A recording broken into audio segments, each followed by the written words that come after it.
This reading is for Capricorn, and before I was even able to draw any cards or touch my hands on any cards for you, I got an old poem, nursery rhyme, that goes, Peter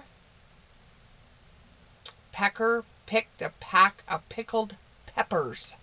The tongue twister. Say that a few times. And that's going through my head. Peter Piper picked a pack of pickled peppers. So that might have something to do. You could work in a pickle factory, or pickle may be a joke for you, or you find yourself in a pickle, or you've been getting pickled too much. I'm not 100% sure what that message means for you, but maybe it will come through on the reading again, but it keeps on repeating. Peter Piper picked a pack of pickled peppers. So it must be something with a P. Somebody must be named Peter that's watching this reading.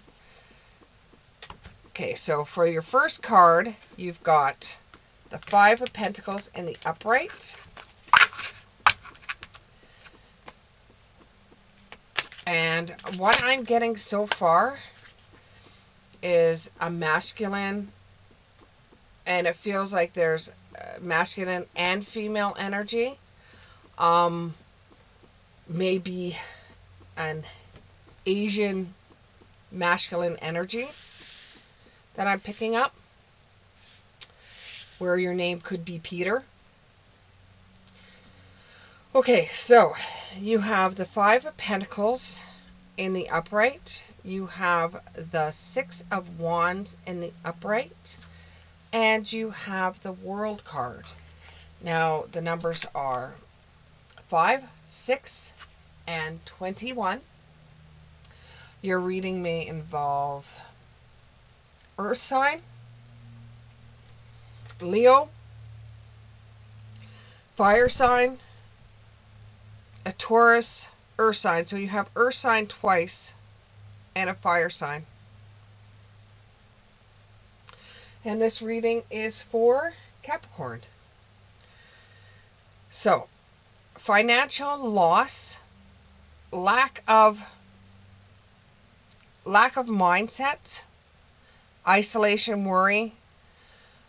You're worried that, because what is coming up to me right now is that somebody named Peter is in college or university, maybe Asian descent or Asian.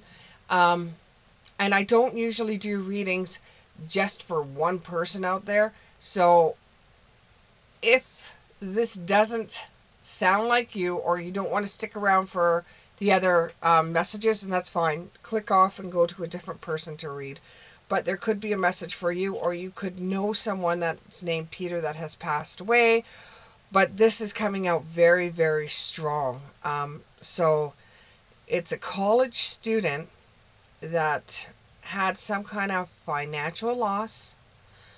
Could be that something that they were working on in school didn't kind of turn out the way that they thought it would, and you shot off your mouth and you were telling everybody that you're going to get excellent marks, that you're going to get the best marks ever, that you're going to be better than everybody else in class, and it came back that your mark was one of the lowest in the class, and this has made you question your finances. It's made you question, is this going to be a financial loss? Am I going to have to redo this course? Is this a loss for me? You're starting to worry. You've got a lot of insecurity on whether or not you're going to be able to complete this course semester. It's you're trying to figure out where you went wrong.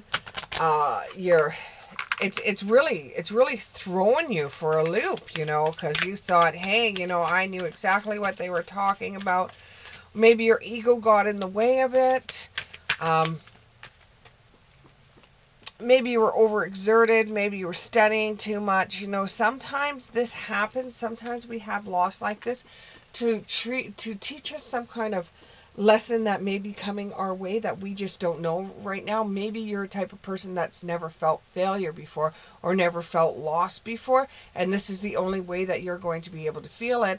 Not that you've got a really extremely bad mark, but in your eyes it is. In your eyes, you've been working so hard in this this educational institution to be able to one day get further ahead so that you're able to make the money. And when you have a mark like this, all you could think of is that you're going to be a complete failure and you're going to be left out in the cold, which is wrong, because it's not like you failed it. It's just, it's not your normal regular mark, but this is the way you're feeling.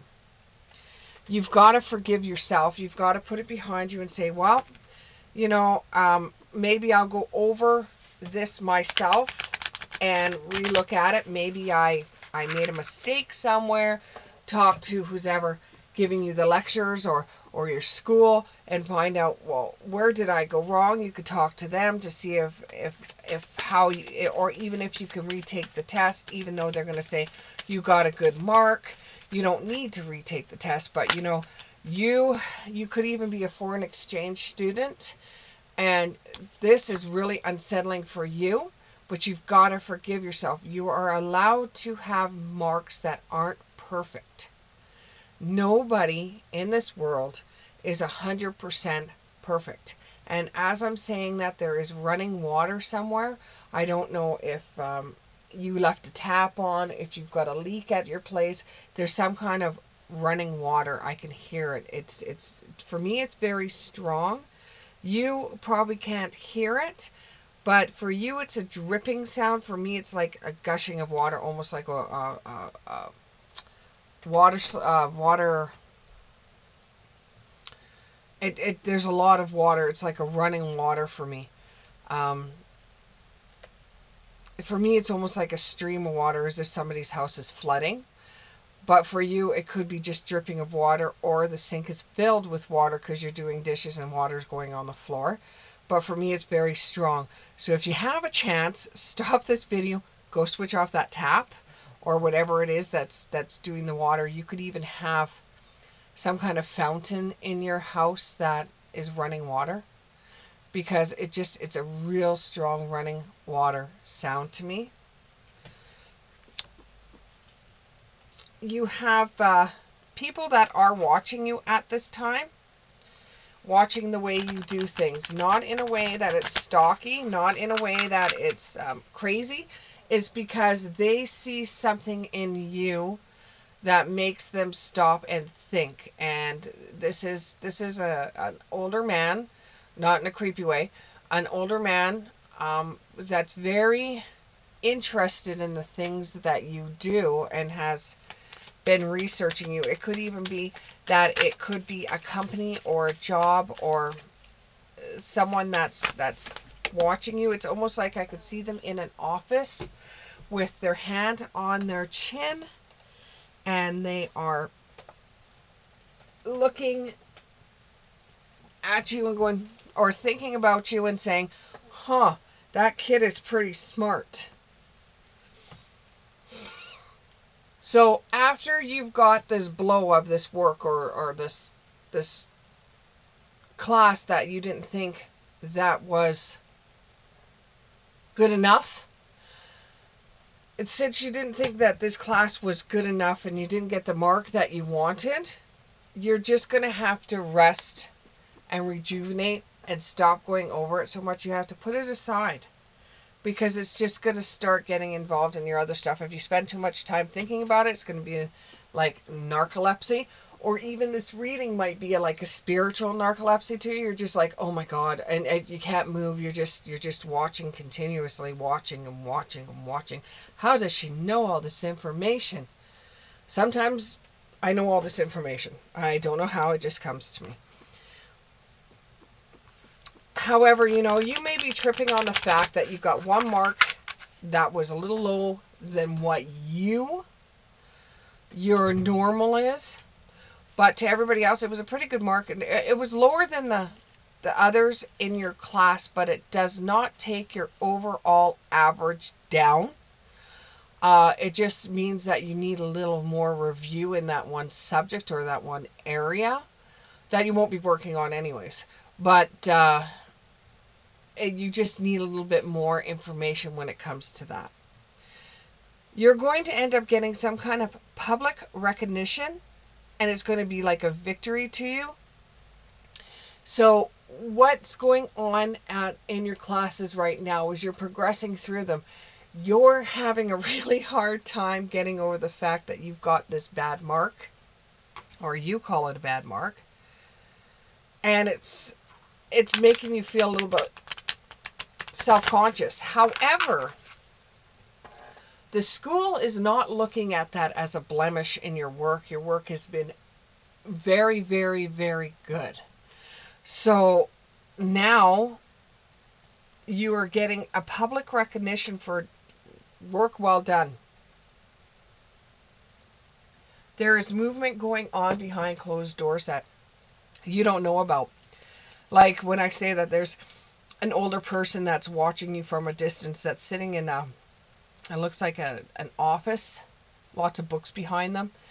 They could even be sitting there in a chair. It's kind of like it's like a leather chair, and they have the desk in front of them, and they're thinking of, they have work that's in front of them, and they're thinking of you in mind to do something.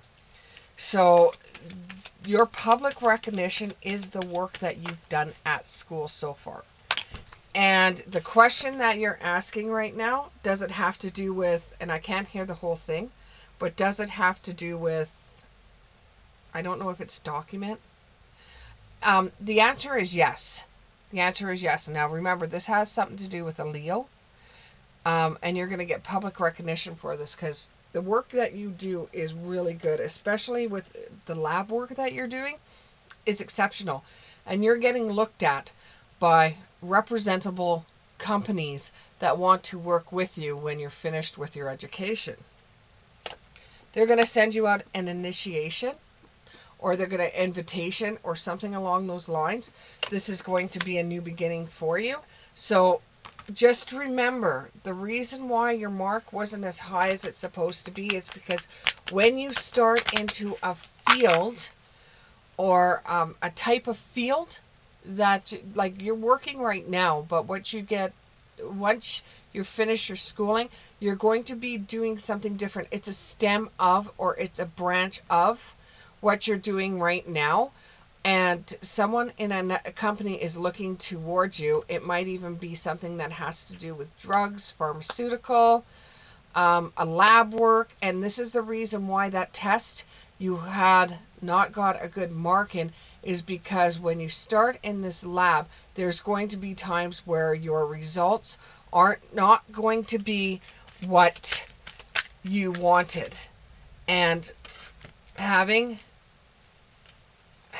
this come about, having this failure to you come about, ends up bringing in your new beginning.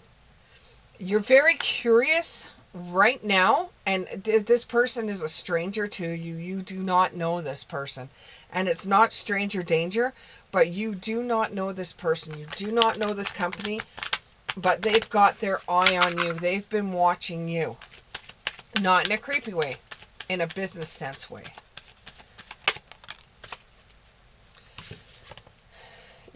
You got the World card in the upright. Like I said, it could involve earth sign. And it's about community, word of mouth. Your work has gotten to others by word of mouth. You could have a teacher that has talked to someone they know about your work, and that person has told somebody else, and somebody else. It could be word of mouth that has gotten around through a community source. And therefore, that's how they found you. Because that's your next question is, well, this person that's watching me, how do they know who I am? Well, through word of mouth. Your I'm looking for the word here. your personality, no, not personality, but the way you go about doing things has created stirs. So you have to experience things as it comes. Since you know what's actually going on, you still have to keep your lips shut, because I'm not 100%. I never claimed to be 100%. However, there is this coming up for you, and this will make you feel like you have finally gotten to where you want to go. And when you're starting off with this one mark that you don't like, you think that's it, that's the end to everything. But no, it's not. Others are watching you and looking at you, and yeah, that's just, that may be a blemish in your career, but it's not to them. It's like a learning experience, because that's why you're in school. That's the reason why you're doing the labs that you're doing. You're being looked at by others. You're seeing the work that you're doing. This is going to be a completion of your schoolwork, and when you look at it at the end and you get somebody wants to work with you in the job force, and they think that you're very intelligent, and they want you for their company because they feel that you have what it takes to get the company further ahead than what it is right now. So prepare your body and mind and spirit for the next thing that's coming. Prepare your body, mind, and spirit for the next thing that's coming. But don't get cocky about it. Just because you clicked on to me, don't get cocky about it. Because, if you get too cocky about something, it can go away as fast as it comes. So, just keep it in the back of your think tank that something may be coming forward for you. You could get some kind of movement coming forward for you. Couple more messages. Give me two. Give me two, please, Spirit. Give me two. Or as many as you feel that he needs, but not the whole deck. Okay, here we go. Your greatest work is your legitimacy. Befriend your fear monster. Don't be scared. Bloom where you're planted. You don't have to travel all over the world. Bloom where you are planted. You don't have to leave where you are to show the world that you know what you're doing. Be the hero of your own cosmic journey. And last message. You are perfectly imperfect, and that is perfect for you, because even when you make a mistake, you're perfectly imperfect. You don't have to be perfect. No one is perfect, and don't put that pressure on you. You are perfectly imperfect. Thank you very much, Capricorn, and we'll see you in the next one.